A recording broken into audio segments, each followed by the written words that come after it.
a TV drama series on NTA. Let's get to meet the characters behind Iyamodina.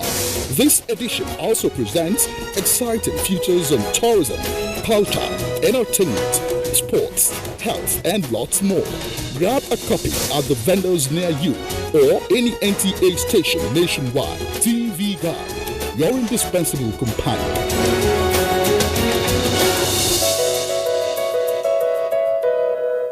Helpline Foundation Nigeria and partners present the 3rd Annual Africa Women Conference AWC 2019, a gathering of experts, institutions, corporate organizations, and individuals promoting the growth, stability, and development of African women, through which various resources available to African women can be channeled towards the sustainable development of the continent. Keynote speakers: Dame Paul Talin, Ramato Tijani Aliu, Madam Magdala Cooper, Binta Masigarba, Karima Ranim, Ibtisame Azao, Dr. Anissa Nagra, veteran Nollywood actors and actresses. Theme: Building a Coalition to End Gender Inequality in Africa. Dates: 21st to 23rd November 2019. Venue: Kenzi Manara Palace, Marrakesh, Morocco. For participation and inquiries, visit www.africa-womenconference.org or call +234 806 5388424. AWC, building an Africa where every woman's potential is fully harnessed. Powered by Helpline Foundation Nigeria, Echoes Africa Initiatives New York, International Center for Diplomacy, Morocco.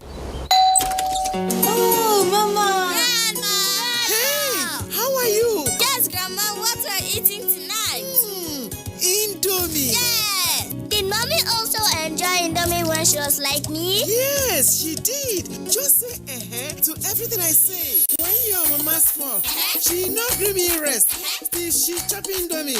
Now so she go there dance. They rub belly lick mouth. Indomie noodles. Sweet Indomie noodles. Sweet Indomie noodles. There's no noodles like Indomie noodles. That's why generations of caring mothers trust Indomie. Mama do good, she do good. Mama way good to us. She do good, she give us Indomie. She do good, Indomie sweet, well, Indomie. Indomie noodles, tasty nutrition, good for you. Dear Mom, you are extraordinary.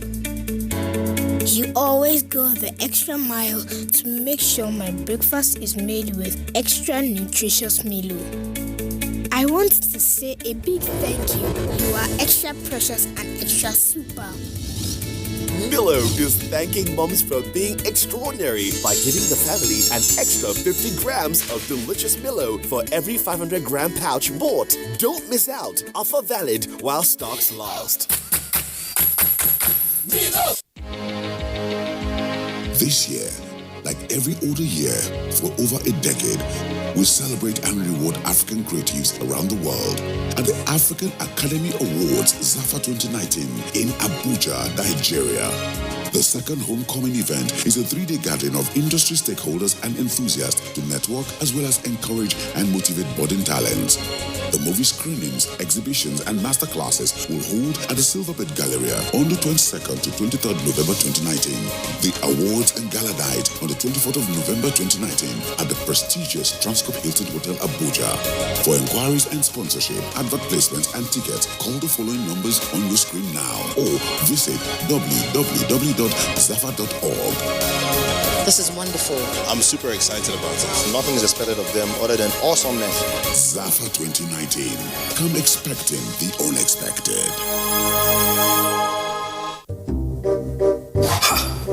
Not so fast. Look, I'm tired. I want to check out of this country for greener pastures. Just calm down for a moment. Please sit down. Do you have a job where you're going to?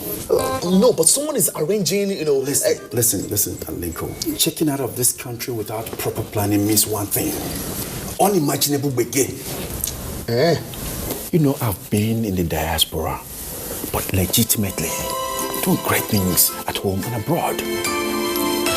As I've been saying, without the proper footing abroad, the risk is not worth it. Listen, Alinko, it's better to be home than be trapped abroad or even end up in prison.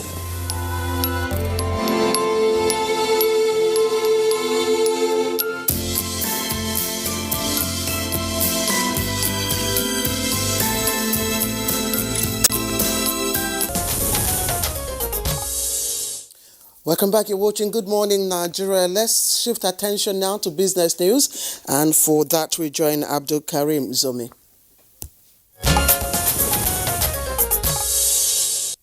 The Nigerian National Petroleum Corporation (NNPC) and stakeholders in the petroleum industry have activated a Safe to Load initiative aimed at ensuring safety and smooth operation of petroleum products distribution value chain across the country. Group Managing Director of the corporation, Mele Kiari, said the initiative is to mitigate losses recorded by tanker accidents. To minimize the cases of accidents in our roads, we're doing something to help us, which is to upgrade our facilities, to install weigh bridges in our depots and our facilities, to put in place all necessary safety equipments and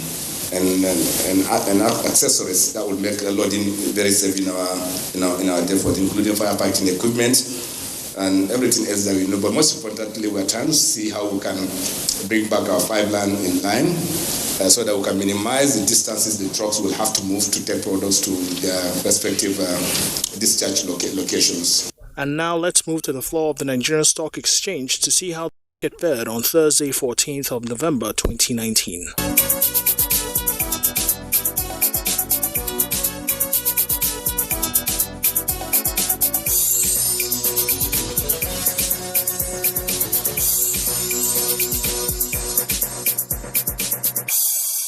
With business news, Abdul Karim Zurmi.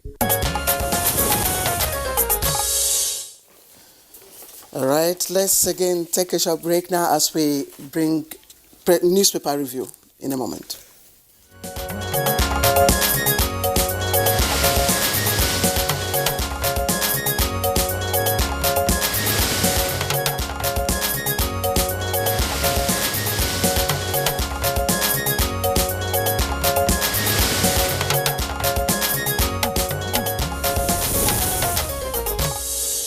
Our newspaper reviewer, Bayo Atoyebe, is right here with us in the studios for a review session this morning. Bayo, good morning and welcome. Thank you, Kinsley. Good morning. Good morning, Claire. Good morning, Bayo. Good morning, Nigeria.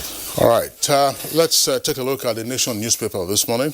The Nation newspaper above the nameplate says, no going back on social media regulation. Federal government insists.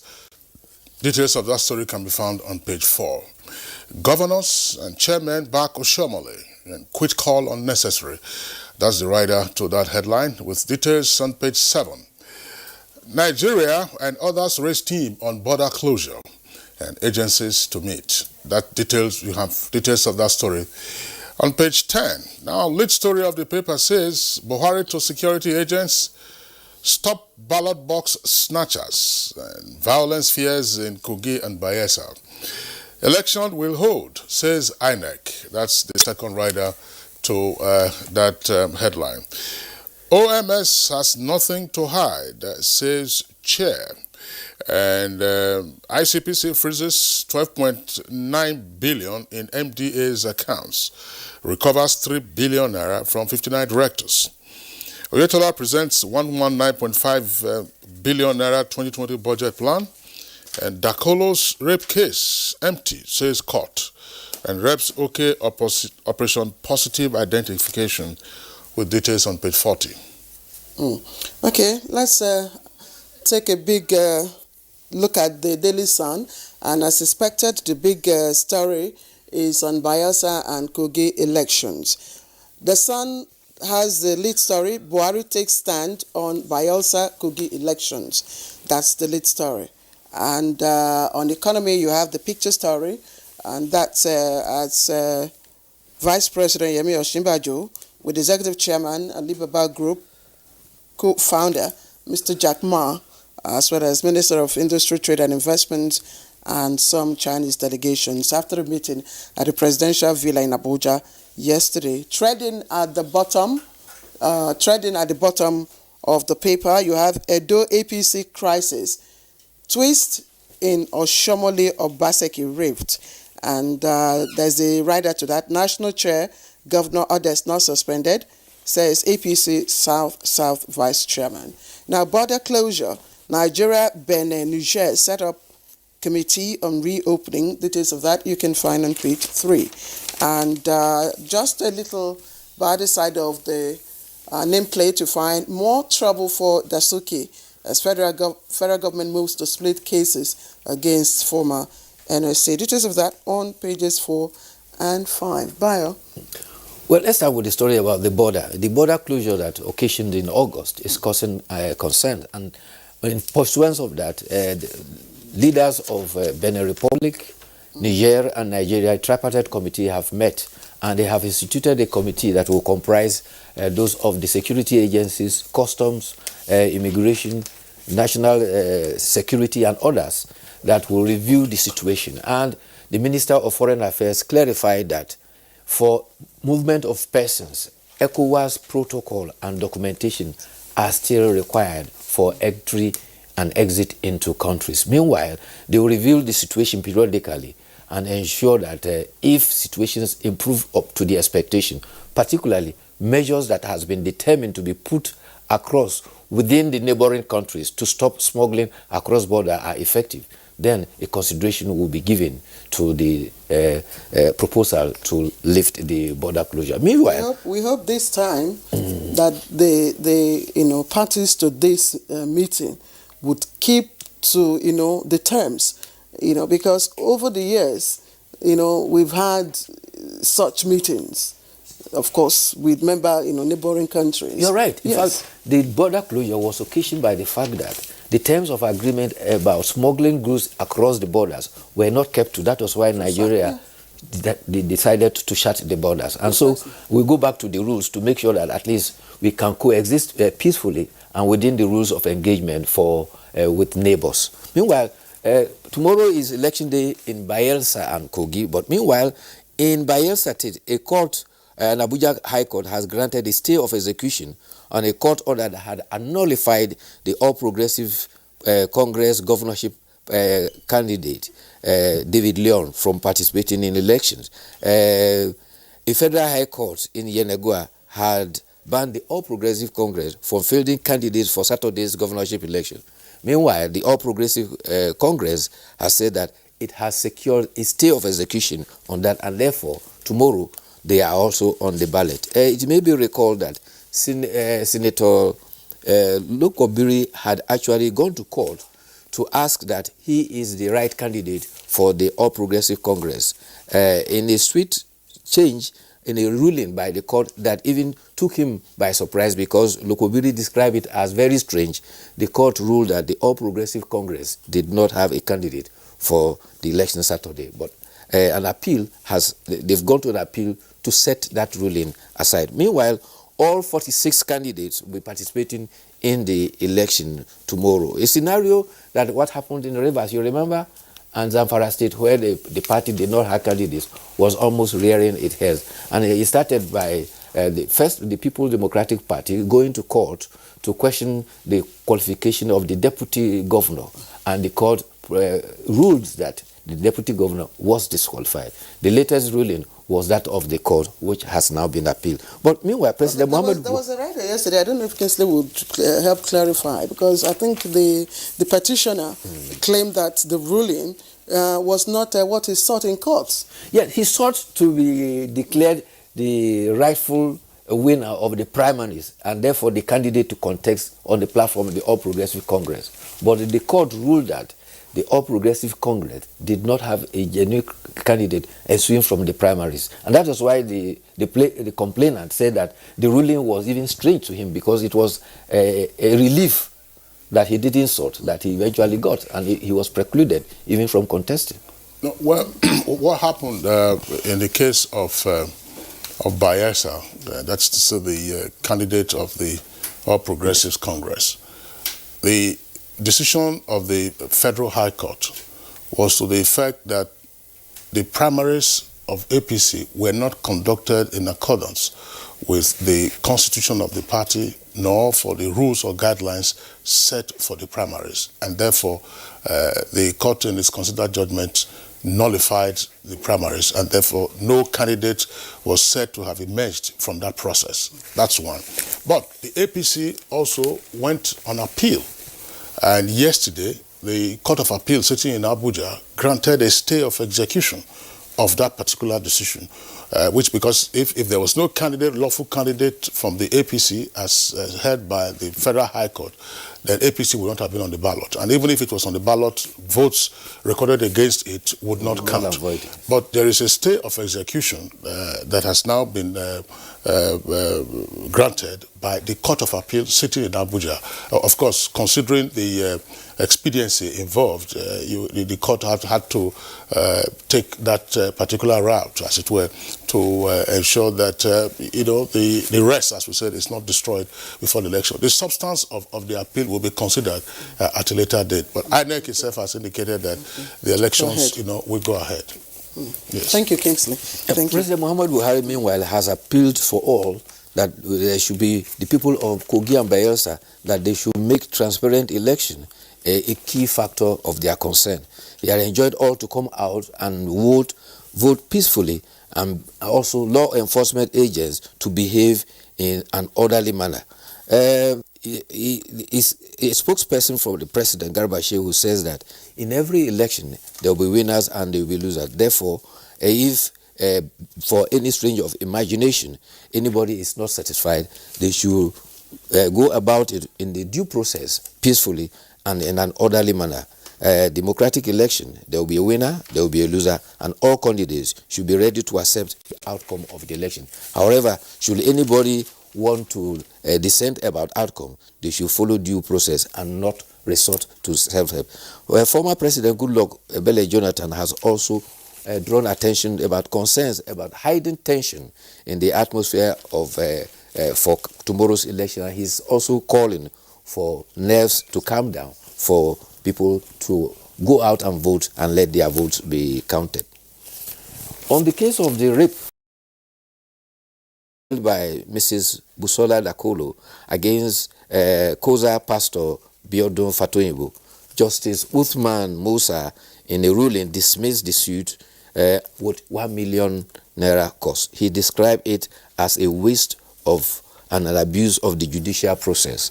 The plaintiff says that they are not quite satisfied with it, and therefore the counsel for the plaintiff says they will appeal the case, in the sense that the court ruled that the case was 16 years old and was beyond the 6 years required, and it was therefore status barred, and awarded cost of 1 million to the defendant. Well, Kingsley, you have other stories? Oh, that's all. I was just on the front page of The Nation, since we have only 2 newspapers. All right, so the editorial today, Bio, is on reducing judges' workload, and it's taken from the Telegraph. Yes, before I go to that quickly, there's now evidence of what has always been described as budget padding. The Independent Corrupt Practices Commission has found from this investigation and recovered 99.2 billion from directors in ministries, department, agencies, and they have so far arrested about 59 persons. These were persons that were found to have added or included sums into the budget, which is described as budget padding. The ICPC went into field to inspect 100 constituency projects. They discovered 400, and they found out that a lot of monies have been paid, contractors have abandoned them, some of them have not worked, and they have taken them to the heat and they are recovering the funds there. The other story is actually on the inside page of Daily Sun. Okay. Yes, and it says ICPC recovers 9.2 billion from directors, arrests 59 in ministry. In fact, the Sun also reported the same thing by saying that they have recovered 12.9 billion from ministry and departments and agencies and recovered 3 billion. So there are conflicting figures being provided. The other story I was trying to allude to is 37 senators of the Southwest have proposed a bill to establish Southwest Development Commission. You recall we have the Niger Delta Development Commission, we have the Northeast Development Commission. There is also a proposal for the Southeast Development Commission. Now the Southwest too are proposing for a development commission. We will now, in future, should be expecting a North Central and Northwest Development Commission. And then a Nigerian National Development Commission. This read something about the social media regulation earlier on from the paper. And the Daily Sun, Daily Sun, yes, has that story on the inside page, and it says that we've begun social media regulation. So, it's good for the public to know that the regulation has started. Social media regulation is something that has been agitated for. There are those who are speaking against it. There are those who are speaking for it. At the end of the day, there's a bill that is proposed in the National Assembly. Let's see how it goes through the crucible, and let's see what the outcome. Now for the editorial. The editorial is saying what is obvious, what all of us have been aware of. The fact that we have so many cases in the court. And the Chief Justice of the Federal High Court, Justice John Soho, has said that there are about 116,623 pending cases in the court. And you have a situation whereby you have about 16,144 cases that are filed in courts quarterly. And the population of judges in the courts are not increasing. And the express concern by the Telegraph is that even in the 2020 budget, there's no provision to increase the judges. Therefore, there is need to look at the judiciary, the concerns raised by it, and also the concern about judges still writing in longhand, which leads to snail speed delivery of justice. And they propose alternative dispute resolution as a means of helping so many cases in court. Well, you've already capped it. You said it's saying the obvious. So we'd like to thank you. Thank you for joining us once again. Today's Friday, so I won't make that mistake. Do have a I look forward to it, yes. Okay. All right, you're watching Good Morning Nigeria. We're coming up with our discussion in just a moment. Don't go away.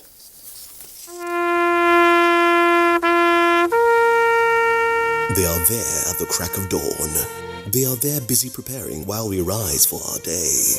They are there silently, guarding, waiting, listening, and watching. They are there ready in the sky above and the waters below, in the blistering heat of the day, in the dead of night, willing, indefatigable, determined in the defense of the sovereignty of our country. They are our first line of defense and our last. They who have paid the ultimate price in defending us. They are fathers and uncles. They are mothers and sisters and girlfriends and boyfriends. They are brothers and cousins and best friends and neighbors. They are classmates, colleagues, and citizens of this nation. They are our defenders and deserve our respect, our prayers, our thoughts. Nigeria, please support our armed forces. 20 years of travel and counting. 20 years of promoting tourism in Africa and diaspora. Over 3 million kilometers traveled. Over 30 African countries visited. Explored the diaspora in 4 continents. Connected over 100,000 happy tourists to Africa. Reached over 50 million homes. Igniting smiles across Africa and beyond. As Gogi Africa turns 20, we thank you and invite you to join us in the quest for 20 must-visit destinations in partnership with the largest TV network in Africa, the NTA, Ministry of Information and Culture, Ministry of Transportation, Lagos State Government, Canon, Delta Airlines, Royal Caribbean, Tour Brokers International. You too can still be a partner. Call the numbers on your screen or info@gogeafrica.tv. Goge Africa, celebrating 2 decades of heritage, travel and tourism.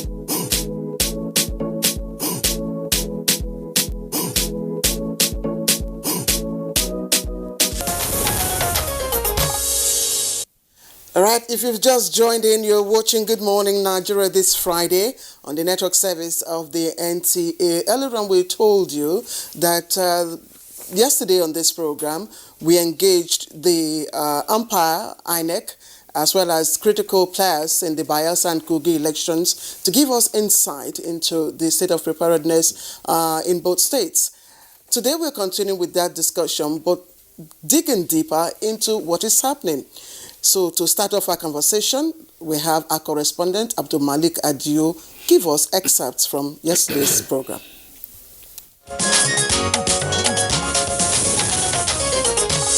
Okay, let's begin with INEC.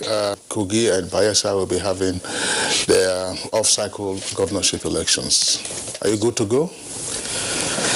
The straightforward and simple answer to that is yes, we are prepared, but we have to give a breakdown as to our preparations in the sense that we are all non-sensitive materials had since arrived. Pardon me, since arrived the two states. But as at yesterday, this distribution of sensitive materials commenced. Logistics is a big thing, and we're looking very closely at that. And the what we call the rack centers, so the staging posts from which we'll deploy to the polling units have been activated. Recall that previously we'll go to the from central bank to the state office to local government office, but now it's going to go local government office straight to the rack centers. Then, of course, security. We've had several meetings with the security agencies to ensure that people are assured that there will be security and there will be a larger turnout, because obviously if security issues are not settled in people's minds, they'll be hesitant to come out. What is the situation report and what has been done to put any flare-up under control? Beyond what people are saying, we have also been able to geolocate some of the areas we considered as trouble spots. We've also been able to identify groups and persons and clearly marked them, more like visual marking, and place them under very strict surveillance. It is on the basis of this intelligence that the entire deployment strategy are built upon. So our deployment strategy will be intelligence driven, they will be purposeful, they will be target oriented, and at the end of the day, our target is to ensure that we're able to provide a safe and secured environment for INEC to deliver on this mandate. As usual, the stakes are high, and the politicians know how to play their games because they don't want to lose out of power. So those that want to take over are mobilizing. Those that are governing are equally mobilizing not to lose their seat. So you have a situation where two opposing forces are preparing for like war. But election is not war. Election is about whatever the process is, peaceful conduct that will produce a peaceful outcome that will be acceptable to everybody.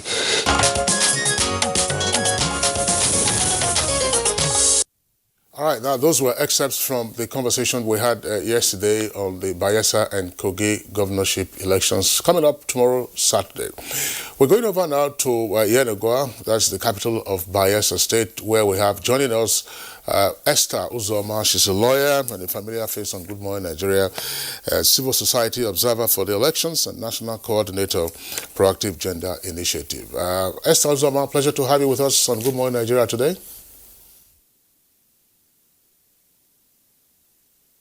Good morning, Kingsley. My pleasure. All right. Let's begin the conversation straight away with you. On the eve of the election, what are your observations?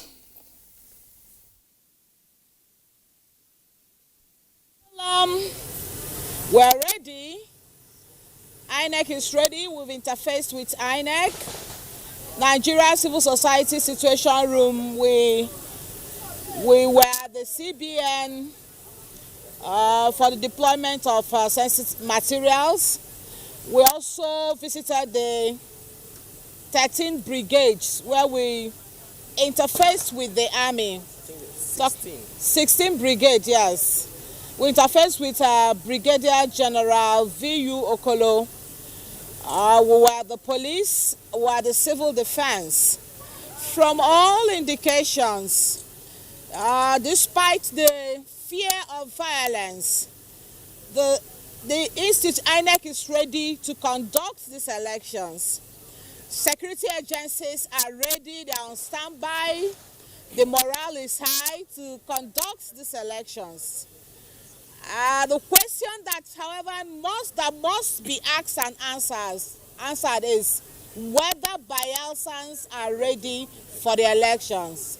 You see, You can take a horse to the swimming pool. You cannot force that horse to drink water. So we're ready. Let's see how it goes. Esther, you're sitting quite comfortably, we can see. And except that we cannot see your face because of the face cap you're putting on, we would like to see, of course, the expressions on your face. But can you? Thank you. Now we know that this is the Esther with. Thank you. So Esther, I said you are sitting quite comfortably, which gives us, joy that perhaps, as you say, the security agents are quite ready. But yesterday on this program, the police PRO talked about deployment of intelligence, which he said will be purpose-driven. Does that, the environment in Bayelsa, does it reflect that? I think that they are strategic in deployment. And we have seen that. The readiness, of all right, because they are using gunboats to also transport some materials, all right? It's purpose-driven, but ordinarily, remember, there was a state of affairs existing in Bayelsa before the elections. So, they are operating within that state of affairs. We wear our caps and we wear our tags so that we are easily identifiable. That we are just civilians and we are non-combatants. But generally, everything looks good to go. There are no logistics challenges for now.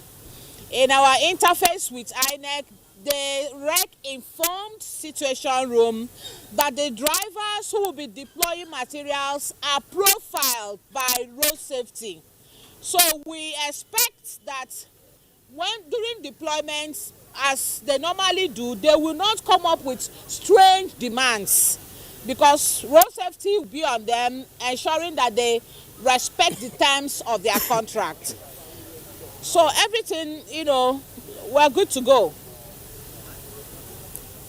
Still with you, Esther, in Yenagoa. Earlier, you said that, look, the electoral management body, the security agencies, and indeed all other stakeholders, including the observers, are ready for the elections. But whether Bayelsans themselves are ready is an open question. Could you elaborate on that? Yes, Kingsley, I did mention before the elections, there was a state of affairs existing in Bayelsa. I'm talking specifically of violence. All right? Bayelsa, is a state that is chiefly populated by one ethnic group. However, preliminary studies we conducted here indicated that there is likely to be violence in some local government areas. You see, no matter the level of preparedness, if the people of Bayelsa decide that these elections will not hold, if they decide to unleash violence, there is little anybody can do. So that is the position. Okay, Esther, I see movement. I don't know precisely where you're speaking to us from, but I see very... Sorry, I cannot hear what you're saying, but I see movement around you. I want to presume that you are within the vicinity of maybe INEC?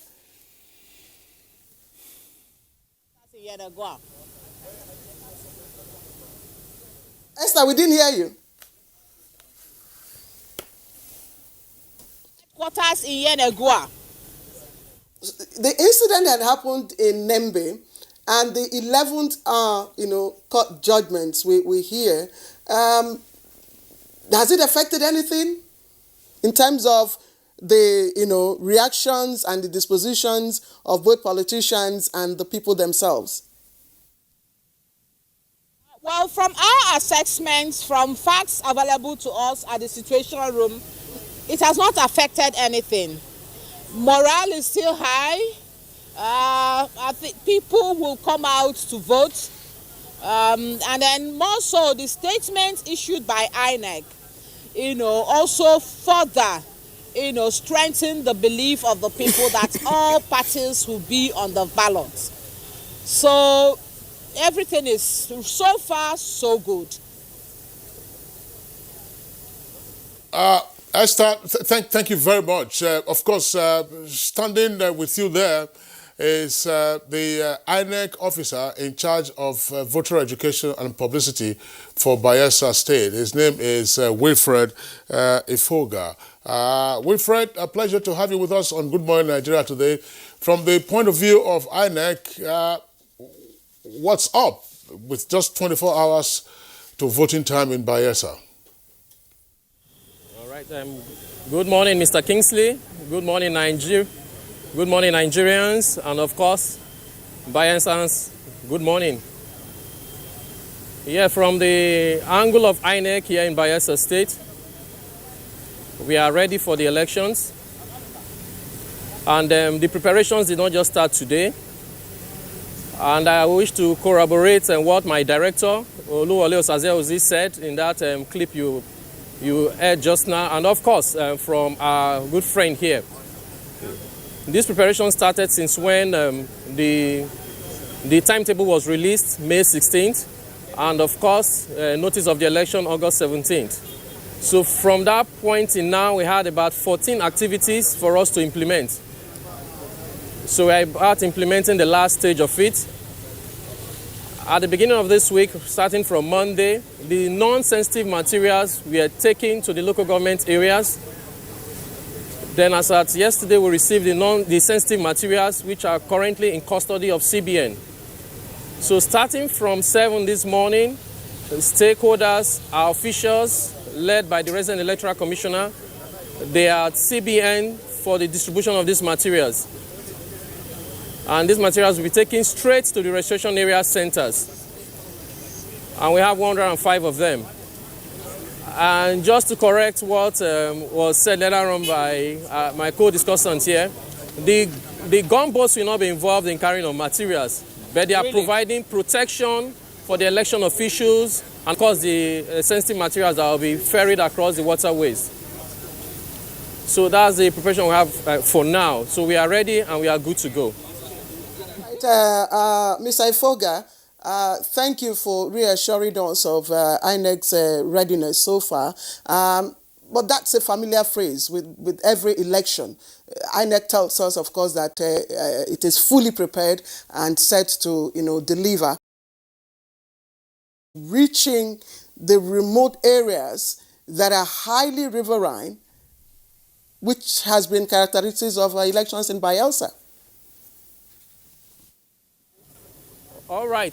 If you have been following our activities clearly, I mentioned that we are going to move our materials, especially the sensitive materials, straight to the racks. And that is the registration area centers. These are designated points within the registration areas that have been chosen to camp the officials for the election. And of course, the materials for the election will be there overnight before the election day. Activities include assessing materials that were given to the poll officials to see if there are shortfalls. And within that same camp, also, the officials will have a refresher training to remind them of what they have been taught. And from there, the next day, as early as 5:36, they will start moving to the polling units. Yes, of course, you did mention about our topography. We are aware of that, and that is why we are actually relying on the Nigerian Navy and the Air Force, who will they are going to help us out with helicopters as well, especially for far-flung units, especially in the water area, where the need arises for them to speedily move materials to them. But for the arrangement we have on ground currently, we expect to meet up with the starting of the poll, which is 8 in the morning. But peradventure something occurs, we will now have to ask for the support of the Air Force to help us relieve these materials to the units concerned. Well, Wilfred Foga, thanks a lot for the points that you have raised, but your polling units are relatively fixed. And what we have seen this year is a lot of flooding in a number of states. I mean, Kogi and Bayelsa have been flooded. Now, what do you know about the state of affairs with regard to some of your fixed polling units? And assuming those locations are flooded, what will be the reaction or response of INEC to that environmental challenge? I expect this question, actually expected it, but one thing you need to know is that people in Bayelsa, especially those in the riverine area, they are used to their terrain, especially with flooding. Wilfred Foga. So there's one thing that is clear. Of course, we have designated points as polling units. Yes, if that particular point is flooded, yes, they can locate the nearest point close to that unit that is above the water level. Oh. And of course, the election can take place there.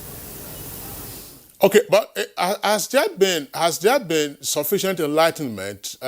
Because you find on polling day, voters are usually drifting. Some voters are drifting from one polling unit to the other, or the designated point for voting, and ultimately they are unable to find their names on the register, and so on and so forth. So has there been sufficient enlightenment to say, look, if you go to your location and you find that the water mark there is too high and therefore the polling unit is not functional, what should a voter do?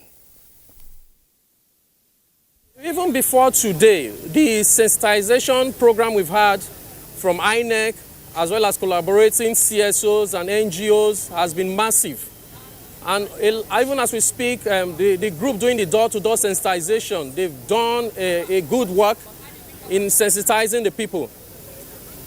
But outside that, the registers for each unit will be pasted so that eligible voters who were previously registered and of course have their PVCs, we find if their names are on the register of voter that will be used for the elections.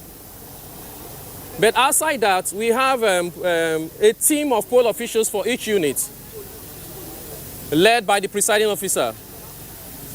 And of course, we have the assistant presiding officer 3, who is expected to, even if the person misses the location and you find yourself in a unit where you are not supposed to be, they will check your voter card and, of course, enlighten you on where you are supposed to go and cast your vote. So all these arrangements have been put in place just to ensure that everyone is in line with our arrangements for the election and no one will be disenfranchised. Thank you, Wilfred. Let me, if Esther is still there, I'd like to direct my question to Esther. Now that you have talked about this, enfranchising, not disenfranchising anyone, Esther, I don't know. Sometimes we tend to forget, our brothers and sisters who are living with one disability or the other. Do you see any form of, inclusivity in terms of arrangements to enable them cast their votes? That's one for me.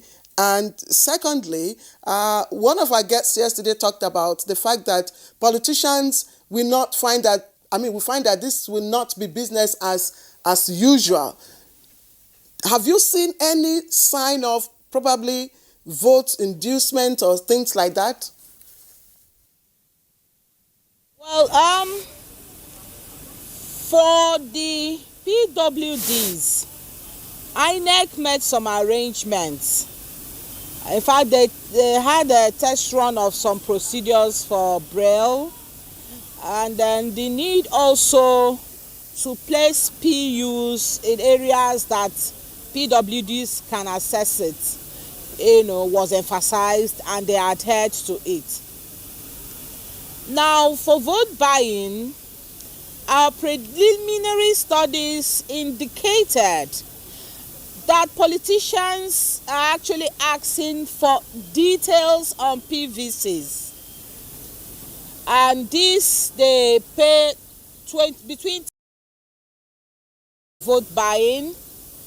However, Claire, increasingly, elections in Nigeria is becoming an extremely elitist affair. I'm looking forward to the day that gunboats will escort food, medicine to persons who are living in those areas that are not easily accessible.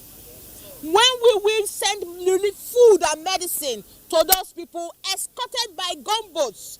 When will our helicopters go to those remote areas that are flooded and send them food, medicine, mosquito nets? Must it always be for elections?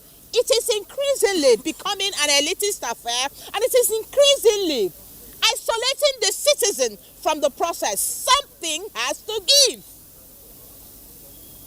All right. Esther Uzoma, thank you very much there for your points. Of course, you are getting into the area now of good governance, which is critical, no question about that. But if we earlier indicated that we're going to discuss Bayelsa and Kogi, and we just want to find out from our engineers if we can go over to Kogi. If they are not ready, then of course we'll have to appreciate our guests in Yenagoa, and that will be Wilfred Foga, who is the INEC officer in charge of voter education and publicity in the Bayelsa election, and of course for Bayelsa State, as well as Esther Uzoma, a lawyer and a member of the Situation Room observing the election in Bayelsa. Thank you very much for being with us on Good Morning Nigeria today, and best wishes. We'll take a short break now. When we return, we'll continue with the rest of the program.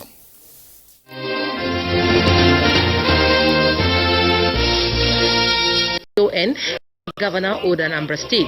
Team, Migration and Development in Africa, Patterns, Issues and Challenges. Guest speaker, His Excellency Dr. Enes Bai Koroma, immediate past President of Sierra Leone. Date 16th November 2019. Venue, University Auditorium. Time 10 a.m. Benefactor, Senator Dr. Ben Ndiobi, former Special Advisor to the President on Interparty Matters. Host, Professor Rita Ugokwe Joseph Osai, Dean, Faculty of Social Sciences. Chief host, Professor Charles Esimone, FAS, Vice Chancellor, Nnamdi Azikiwe University, Oka. Announcer, Dr. Ifeoma Dunu, Chairperson, Zix Lecture Series.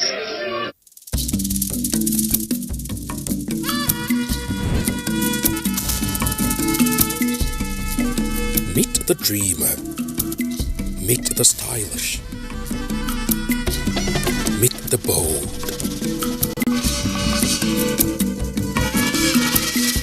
Meet the inquisitive. Meet the warrior. Meet the master.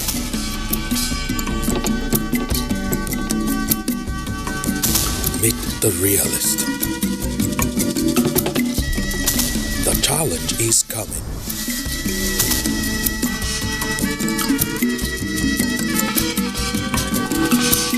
Unity Challenge.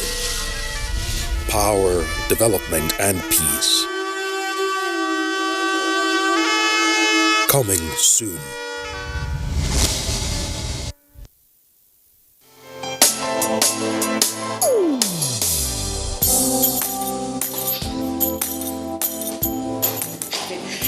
Chief. Good morning, sir. You are here already? No, now my spirit day, my body day for house. What kind of question is that? Were you not the one that fixed this meeting for 8 a.m.? You are now coming by 10 a.m. and start asking me job questions. But Chief, now, I'm sorry. Don't you also go late for meetings sometimes? You know now, African time. No more African time. And no more pancaking of face during office hours. At the end of the day, we will lose valuable time. We will not make progress. If we want to move this nation forward, we must treat business as business and respect time. Change begins with me. Thank you, sir. I'm sorry. Can we go for the meeting now, Chief? Better. This message is brought to you by the National Orientation Agency in conjunction with the Federal Ministry of Information and Culture. You are watching NTA, Nigerian Television Authority.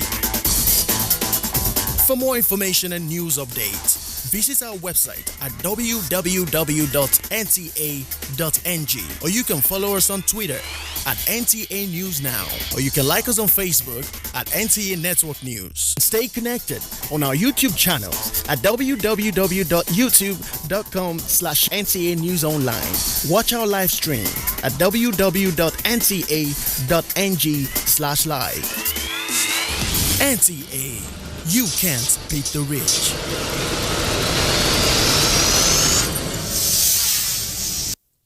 All right, welcome back to Good Morning Nigeria. Just before we commence our second topic for discussion this morning, let's go to Lokoja now. We've been able to establish contact with them. And joining us from there is the Deputy Inspector General of Police Operations, Abdul Majid Ali. If we can, there he is. He's joining us, as I said earlier on, from Lokoja. DIG, welcome to Good Morning Nigeria, and quickly, what can you tell us about the security situation in Lokoja on the eve of the elections? Very much. Good morning. Lokoja is calm. The entire Kogi state is very, very calm. Police are much on ground with other security agencies. And I want to assure you that we are ready to go. And deployment has been made. All the polling units have been covered. Aggressive patrols have been going on.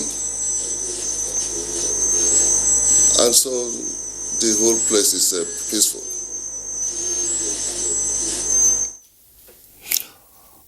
All right. DIG Abdul Majid, thank you very much. Tell us something about the restriction of movement during the voting tomorrow. We know that Kogi State is the classic junction state in Nigeria, having boundaries with no fewer than 9 or 10 states of the Federation. Thank you so much. We have been saying this for a very long time, that during the election time, there's total restriction of movement. All the exits and entry point, particularly for the contiguous states, will be blocked. Today, by 12 midnight, the main road leading to Kogi State will be blocked. While tomorrow, from 6 a.m. to 4 p.m., there is total restriction of movement within the state. People have been advised to obey this order. Nobody is allowed to move from one polling unit to the other. It is their duty to vote and go back home. So this we are need to appeal to Nigerians to bear with us for the time being, particularly those people are going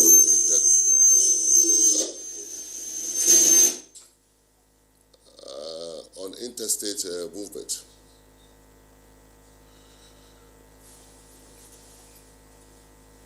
IG, with regards to the conduct of voters on the day of the election, what security arrangements do you want the public or the voters, to know? And what should they, refrain from, and what should they not do? Well, the voters have been appealed to obey the rules of guiding the elections, and it is our responsibility as security agents to protect voters, to conduct their civic responsibility, and to ensure that they go about their voting without being molested. Police and other security agents will provide security, maximum security, to protect them. They should forget about any instigation of people telling them not to come out to vote, or try to intimidate them not to come out. I want to assure you, we are going to protect them and as well protect their vote, protect INEC materials, and also INEC officials. DIG Abdul Majid, this was an issue that also came up yesterday when we had the first part of this conversation. And I would like to repeat the question without prejudice to your operational arrangements. Now, with regard to the lockdown in a place like Kogi State, isn't it possible you're deploying some 31,000 or so personnel, and then you also have your sister agencies that are supporting you, such as civil defense and the military on the outer perimeter of the security cordon? Isn't it possible to have free passage on some of the arterial routes? I mean, Abuja, Lokoja, Okene, and Auchi down, and then those who are going to the east who probably have to go. Sure that there is free movement of vehicles without interference with polling that is taking place in various locations, considering the huge economic costs that will arise from this lockdown beginning midnight and ending 4 p.m. later on Saturday. Well, this is not the first time an election is being held in this country. And this is not the first time such elections just at the blockage of road has been done. You see, it is high time we start to try to endure in this country. It is a one-day event. Trying to protect, a lot of institutions have been said about Kogi and Bayelsa. People coming in, importing dogs and what have you. It is high time we need to endure to ensure that things are done properly. If you allow the road to be open, then the whole nation will move into Kogi or move into Bayelsa. With the blockage of road by 12 midnight, we are also going around the town to mop up those infiltrators. A lot of insinuation from political actors that people have been imported from different places. People who have came in even through the water. So what do you think we should do? We have to protect this, ensure that we block this road. Even before the blockage, we know many people that have come in, if at all their estimation is correct. But we are going to try to do our best, except we want police to close down shops in all the state and line up almost 200 and something kilometers along the major express road that passes through Bayelsa to other states, which is not possible. So it's an event that we need to appeal to the people to understand. We are closing it down from 12 midnight to 4 p.m. And there's alternative routes which can be followed. So we want Nigerians to place enjoy with us and bear with us so that we provide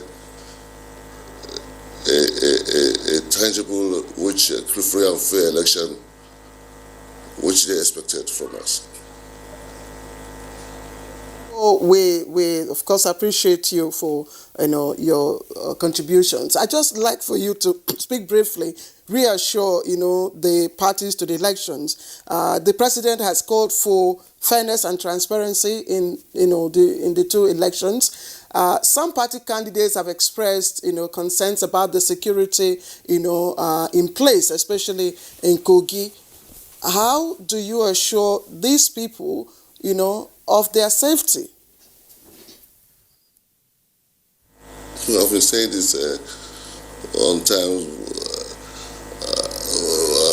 many times. My Inspector General of Police was in Kogi on 2 occasions, and he has promised the people of Kogi State that we are going to protect them. We have promised them the level playing ground for all the political parties.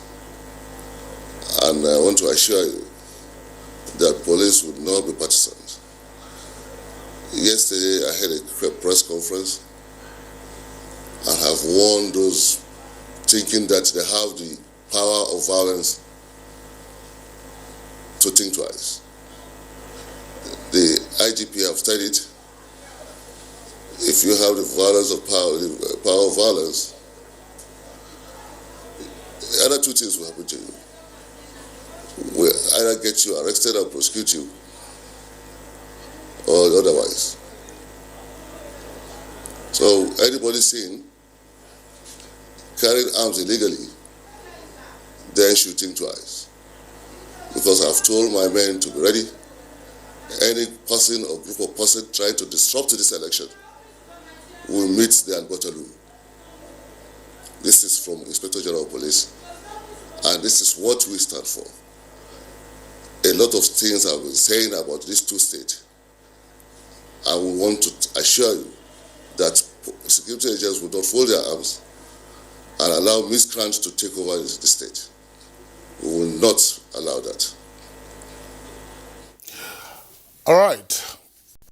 Deputy Inspector General of Police in charge of operations, Abdul Majid Ali, speaking to us from our studios in Lokoja. That's the capital of Kogi State, where the governorship election is taking place tomorrow. We'd like to thank you for being with us on the program this morning. We'll take a short break now. When we return, we'll be discussing diabetes.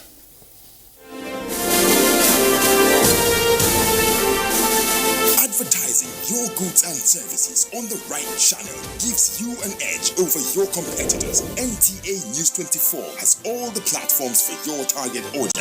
The station is on DSTV channel 419, GoTV channel 46, StarTimes channel 101, and Free TV channel 703.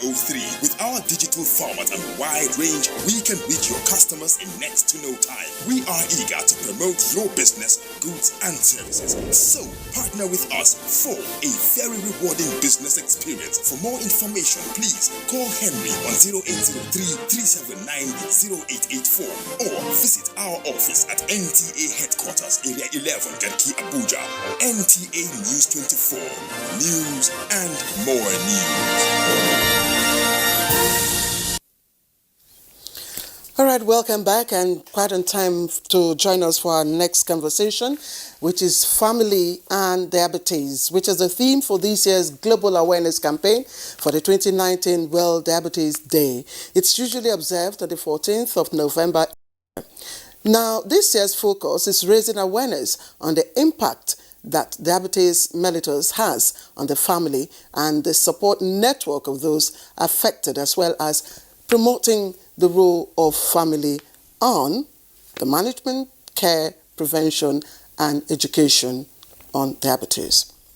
Now we have joined us here in the studio by our guests. Let me first introduce Felicia Anuma, who is a professor of medicine and endocrinology. She's also the Dean, Faculty of Clinical Sciences, University of Abuja. Thank you very much for joining us. Thank you for inviting me. Also here with us is Sarah Abagai, I hope I got that correct, Fellow Institute for Dietetics, here in Nigeria. She's also a familiar face on Good Morning Nigeria. Thank you very much for joining us. Thank you for having me. All right, Sarah Bagai, of course, retired from the National Hospital in Abuja, where she was the chief nutritionist. If I recall, we've always had you on Good Morning Nigeria. Let's begin by, I mean, it's a common expression. I mean, people talk about diabetes fairly more frequently now than used to be the case, say, several decades ago. But what exactly is diabetes? Let's begin with Professor Anuma. Okay. Thank you very much.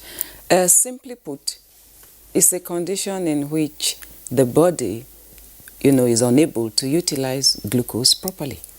In simple terms, the body is unable to utilize glucose. And then a common man would ask, what is glucose? And what are the sources of glucose? And why is the body unable to utilize glucose? Okay. Well, in the body, in our abdomen, what we generally call the stomach, we have a gland there called the pancreas.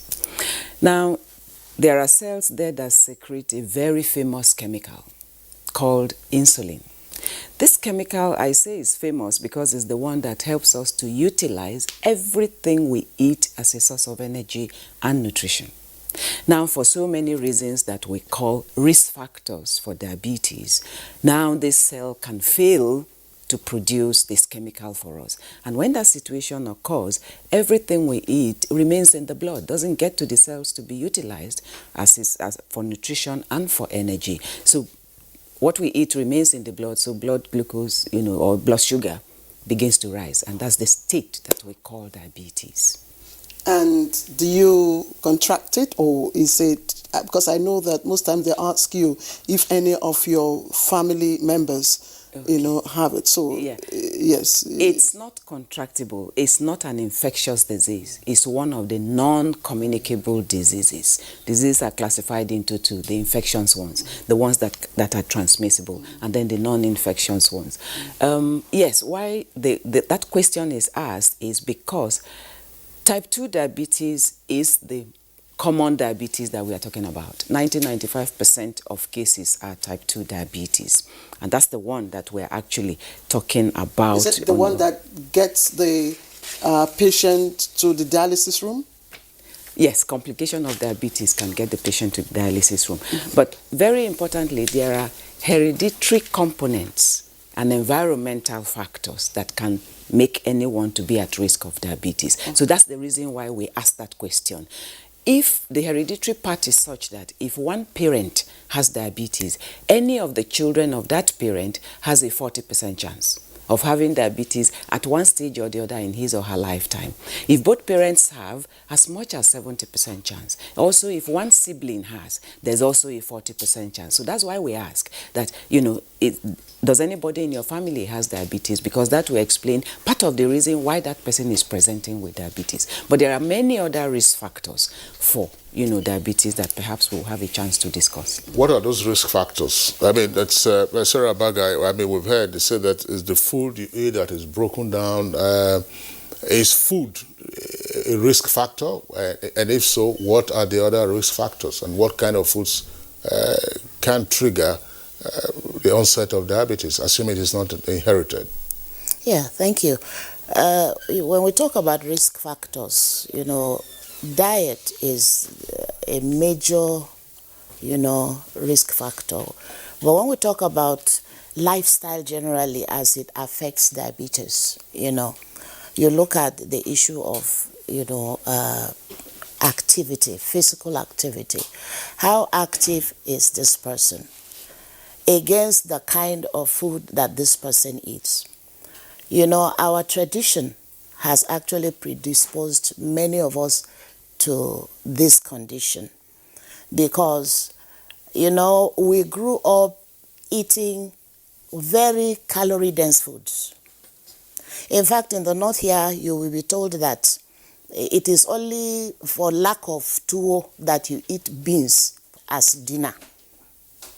So it is the tradition that you will eat this heavy tuwo for dinner,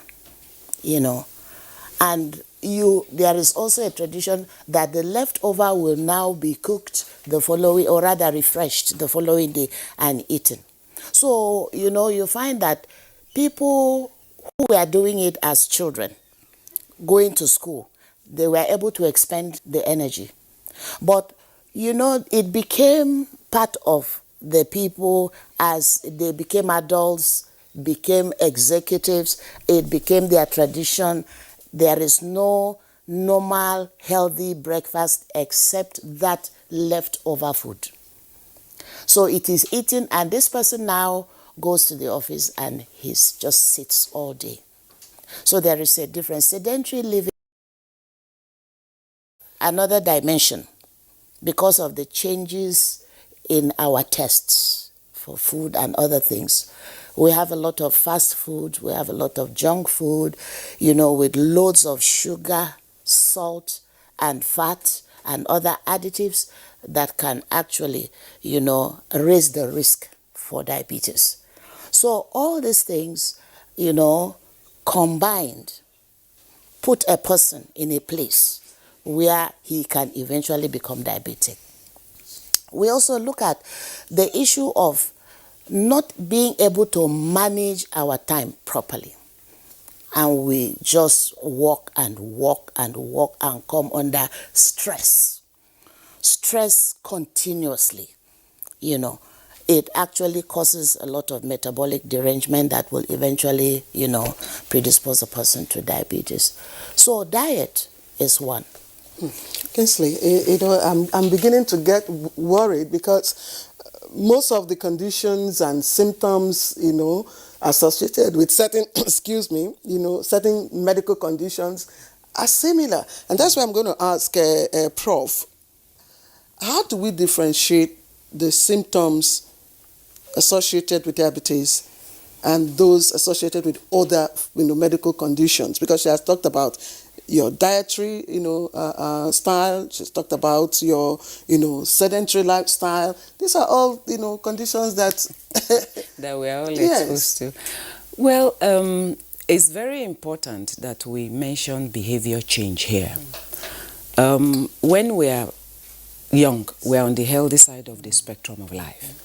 But you see, aging is a risk factor for this disease because as we age, there are certain metabolic changes that occur in the body that will naturally tilt us towards the disease side of the spectrum of life. But if we don't want to go that way, we must change behavior. As we age, blood sugar tends to rise. As we age, blood pressure tends to rise. But if we don't want that, then there must be a change of behavior so we don't get to that point. The issue of the other risk factors, very importantly, weight is very important. You see, God is a perfect scientist. For every height, there is an ideal weight.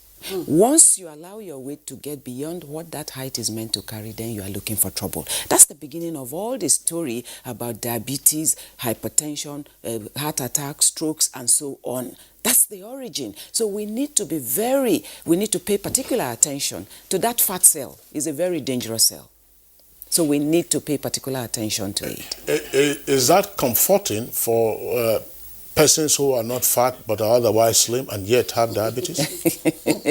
Well, it is. Sorry, the so-called lekba, you know. Okay, yeah, it is comforting for those who have normal body mass index, who have normal waist circumference. It is comforting because the fat cell, or when we have increase in weight, especially this one, is an indication that diabetes is on the road. It's an indication that blood pressure is on the road, and then the costly and devastating consequences thereof. I am always saying that if people know the complications of diabetes and what it entails, whatever any individual can do to avoid diabetes, it is worth it. What are the complications? You see, because blood gets to every part of our body.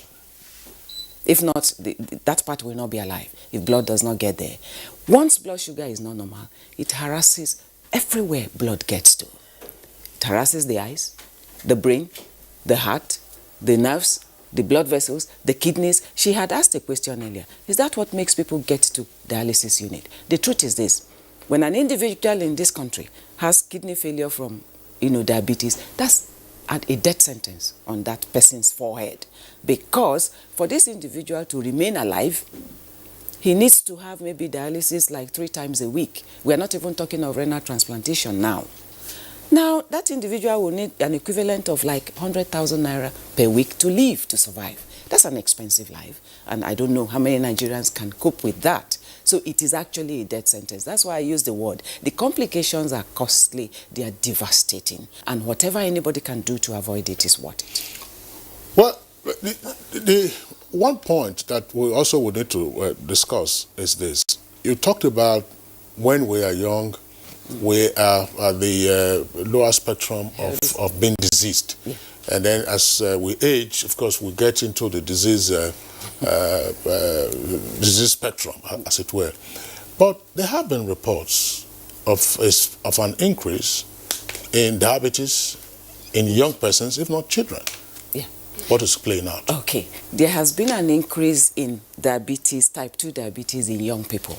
The reason is because of changing lifestyles. I'm always saying, we got civilized, we civilized everything around us, and we began to acquire the diseases of civilization, including the children. I did a diabetes prevention project in 20 secondary schools in the FCT.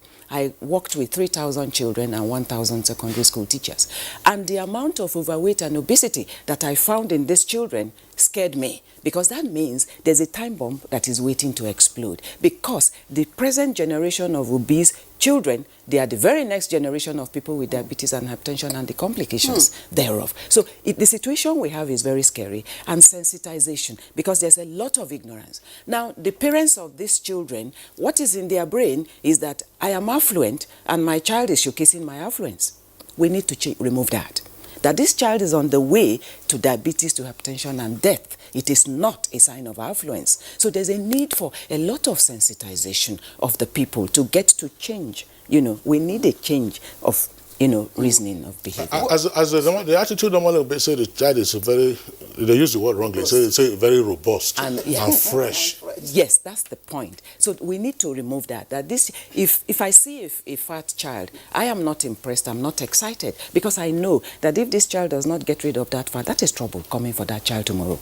We found children in the secondary school with diabetes, with hypertension. Now, if a child in GS1, GS2, I found children in GS1, GS2 weighing over 100 kilograms. Now this child, what's the future of this child? Because diabetes is staring in his or her face, hypertension is staring in at that age. What is the border? Because you've talked about diabetes type 2, so there must be a type 1. Yeah. What is the borderline? Yeah, there is a type 1 diabetes that occur mostly in children. You know, you can even have a 1-year-old child with diabetes. What has happened here?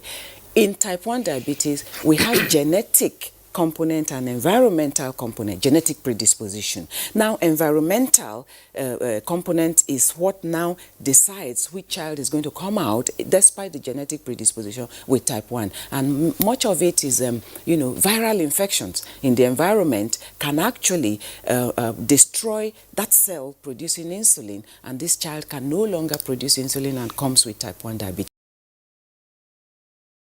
Is type 2, and that is the one that is preventable. 50 to 60% of it is preventable, and that's the reason for this, to empower people to get to know that, look, we can prevent this. And that's why the team, the family and diabetes is important, because the woman God has given the woman a very strategic role in the family. The woman is the one that cooks the food. So if the woman is empowered to know what is rightful, you know, diet and fits the family with it, the family will be right. Okay, let's pause you. Mrs. Abagai, what diet, specific diet, triggers diabetes? Well, for now, if you will permit me, I would like to just link up before I get to that. I'll link up with what you know, talked about. We have also, out of concern, and from my experience with the food consumption pattern of Nigerians, while I was, you know, in clinical practice, we decided to go out and look at the lunch boxes of children from nursery to primary school, you know, because we will need to see what is the content of the diet that these children are consuming, because we are still looking at the future. We are still really looking at the issue of this time bomb.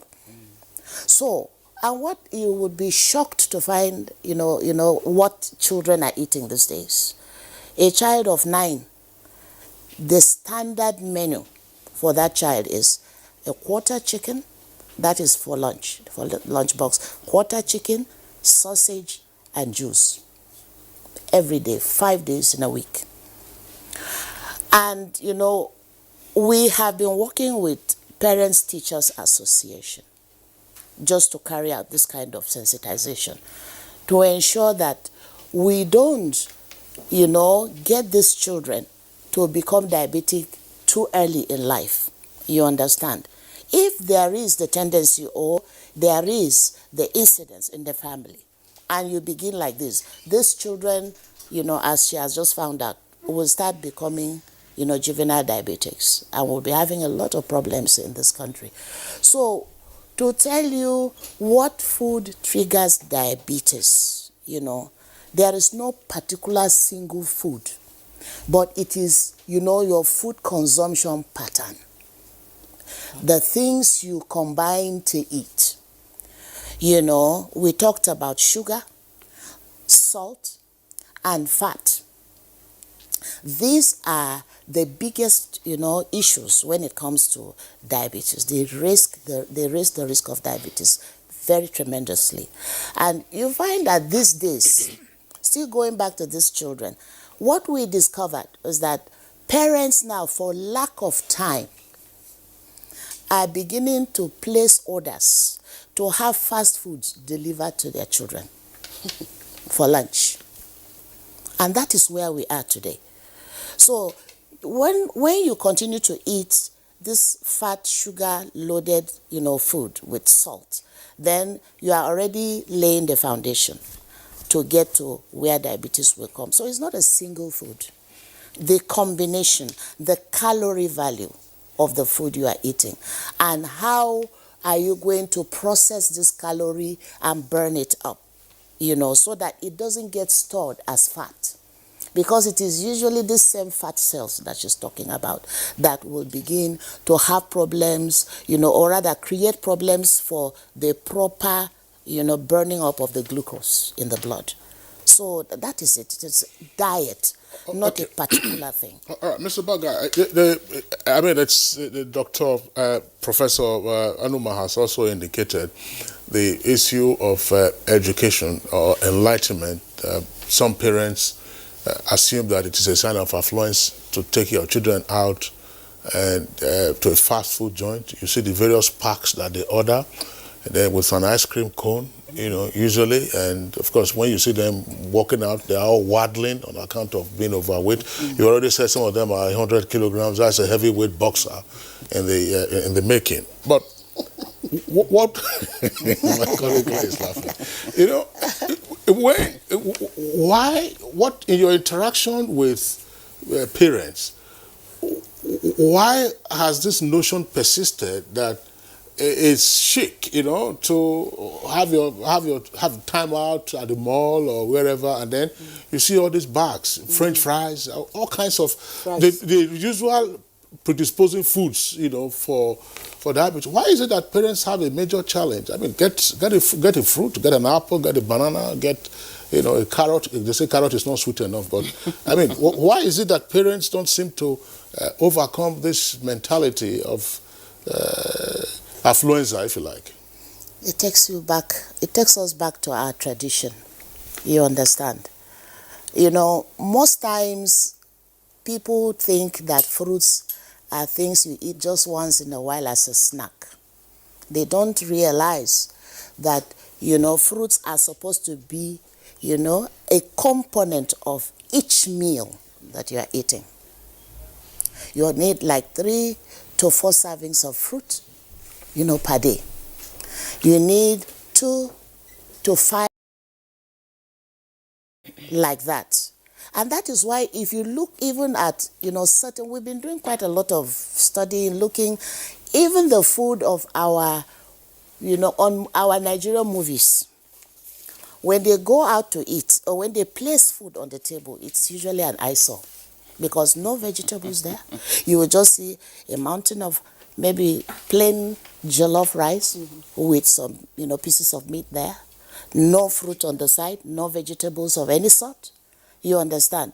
And, it tells you that this is how these people were brought up. That is the mindset. Now, getting money, all of a sudden, fast foods came into, the Western diet came into our situation and confused the people. So rather than look for, how they can better the diet using our natural fruits, vegetables, and what, now the hype or the attraction really is what is coming from outside the country. Western diet. Yes, Mrs. Abagai and Professor Anoma, I'm wondering, we know for sure that, these days women, we have more career women who are quite busy and have most times, relegated or delegated their domestic chores to, or outsourced domestic chores.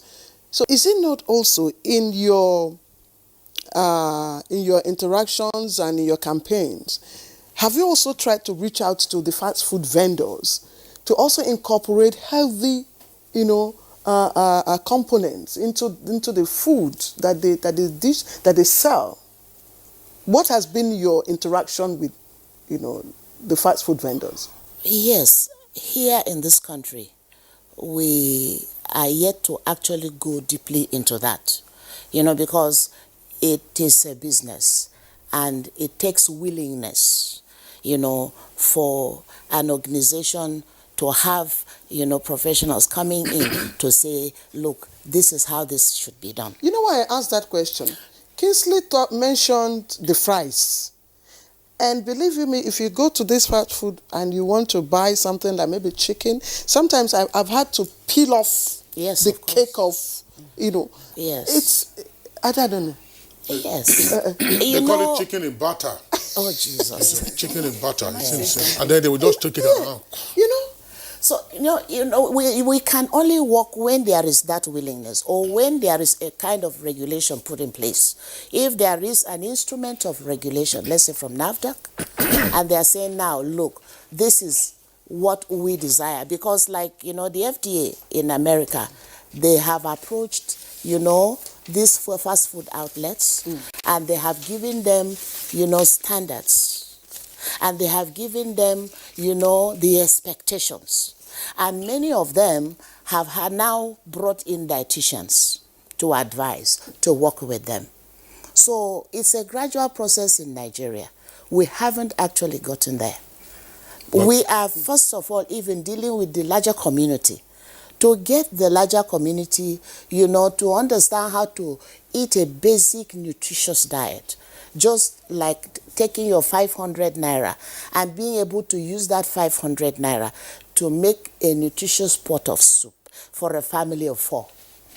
If we can achieve that, I think it will be a very, very big, achievement for us. Okay, Ms. Abagai. We will certainly get there. We will get there certainly. Yeah, we will return to the issue of dieting and diabetes and its management or prevention.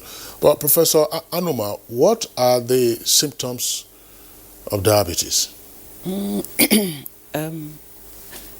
It's very important for people to know that diabetes can be silent until the onset of complications. Yeah, somebody can present at the emergency room with a foot gangrene for the first time. Are you diabetic? He will say no. We checked the blood sugar is up there, but diabetes had been there, destroyed the nerves and the blood vessels, and then he comes with gangrene. Somebody can come with kidney failure, as you mentioned before, not knowing that he has had diabetes or a stroke or a heart attack. So diabetes can be silent until the onset of complications. So meaning we shouldn't wait to see signs. That's number one. Now, we can have some people that will present with what we call, the classical symptoms of diabetes. You could find somebody just losing weight, unexplained weight loss. In fact, an individual can lose as much weight as, somebody who has HIV/AIDS, and people see the person and they think, this person must be having AIDS. Diabetes can do that. And someone can just, experience excessive tiredness, not able to do as much as he or she used to do before. We're just wondering, what's wrong with me? excessive tiredness, or you can have the person now, going to toilet to pass, urine more frequently. What's happening is, when blood sugar is high, the kidneys want to help that person to get rid of as much glucose as possible. So, and that the kidney will not do that without water.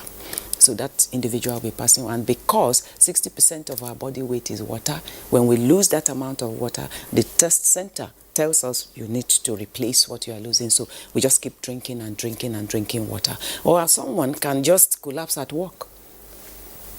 Rush the person to the emergency. Do you have diabetes? No. Do you have hypertension? No. But, blood sugar, when it gets extremely high, can actually lead to that. So, what is the normal blood sugar range? Well, normal blood sugar range, we have 2 blood sugars.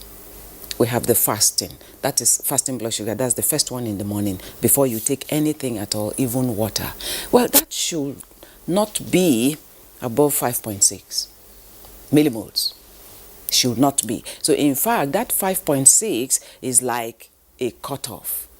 Even though the diagnosis of diabetes is at 7 when it gets to 7 millimoles, but between 5.6 and 7, we want to take a second look at that person, because that's an indication that this person could be on the road.